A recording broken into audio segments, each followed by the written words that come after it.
అంతర్జాలంలో చూసి ఓ బాలికపై అఘాయిత్యానికి తెగించారు. ఆడుకోవడానికి వచ్చిన బాలికపై అత్యాచారం చేశారు. ఎవరికైనా చెప్తుందేమో అనే భయంతో హతమార్చారు. ఏమండి, పాప స్కూల్ టైం అవుతుంది, రెడీ అవ్వండి.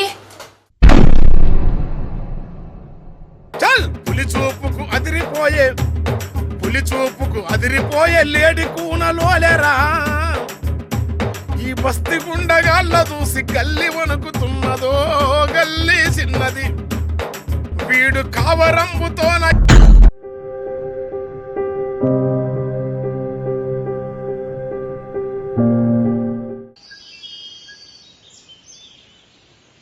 ఏం చేస్తున్నారండి? మౌనిక, మన పాప కోసం నేను ఒక డివైస్ తయారు చేశాను.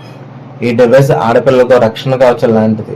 ఎవరైనా మన పాపను అత్యాచారం చేయడానికి ప్రయత్నించినప్పుడు, పాప శరీర భాగాలు తాకినప్పుడు టచ్ సిగ్నల్స్ మెదడుకు వెళ్తాయి. మరొకటి, పాప చెంది ఆందోళన వల్ల అడ్రలిన్ అనే హార్మోన్ రిలీజ్ అవుతుంది. ఈ రెండు ఏర్పడినప్పుడు ఈ డివైస్ డిటెక్ట్ అవుతుంది. వెంటనే నా ఫోన్లో అలారం మోగుతుంది. అప్పుడు నేను పోలీసులకు సమాచారం ఇచ్చి ఆ లొకేషన్ చేరుకుంటాను. ఇది సాధ్యమేనా? సాధ్యమే. ఆకాష్ మనోజ్ అనే కుర్రాడు హార్ట్ అటాక్ వచ్చే కొన్ని క్షణాల ముందే మనకు తెలిసేలా ఒక డివైస్ తయారు చేశాడు. నిజమే, ఇది ఆడపిల్లలకి ఒక రక్షణ కవచం లాంటిది. బాలసాయి తన స్నేహితులకు ఈ డివైజులు ఇస్తాడు. బాగానే ఉన్నారు. పాప డేంజర్లో ఉన్నట్లుంది, అల్లారం అవుతుంది. త్వరగా పోలీసులు ఫోన్ చేసి ఆ లొకేషన్ మనకు